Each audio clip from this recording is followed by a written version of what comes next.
to start a painting business with no money.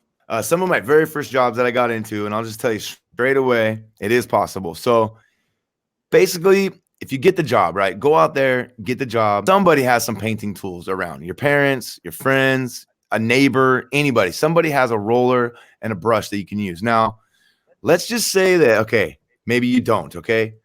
The dollar store actually has painting tools. Now, these will be the crappiest tools that you'll ever use, and the job won't be that great. You know, the quality's not going to be up to par, but it's your first job, and you're starting a business with a $0 investment, just investing time. So if it costs you $2 to go buy a wonky brush and a wonky roller, it's going to make you're going to work harder, but you'll get the job done. You'll get that money, and then you go out and you buy yourself a $10 roller and a $20 brush. But it is possible, and that's pretty much how I started. I borrowed a brush. My mom had some random paint stuff in the garage. You know, I grabbed those and I went and did my first bedroom, and then, you know, just kind of went from there, man. Right. And it's possible. that's kind of what I tell people too, especially like as far as starting with no money or even just starting out. It's like, do a couple jobs for your family members, do repaint something in your house, get those good before and after pictures, and also get that experience under your belt that, you know, you need. Very true. Very true. So I actually didn't know how to paint during that first job, right? But it was like, hey, you know, how hard can it be?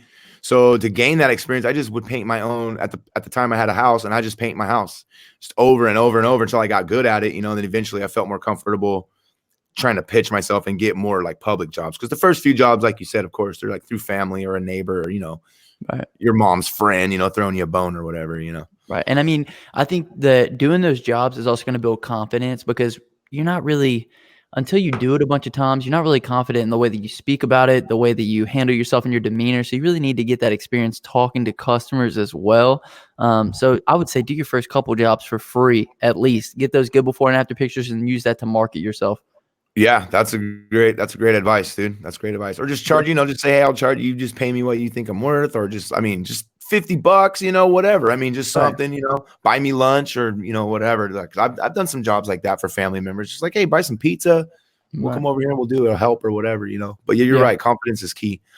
And I think that's really important, because a lot of people are like, a lot of people want to, before they even jump into the business, they just want to go, you know, if I do get into this business, can it replace my whole income that I'm currently making right now? And it's like, a lot of people ask me about the pressure washing business. They're like, can I quit my job and just do this full time? And I'm like, dude, I mean, until you jump into it, you get a good idea for how to communicate well with customers, how to quit your jobs, how to market yourself properly. I mean, there's just so many different aspects. So I tell people, if they're looking to get into any business, you might want to start off simply by just doing some free labor, free work, getting those pictures, getting that experience, learning how to talk to people, and just getting proficient within, you know, the context of the business that you're trying to get into.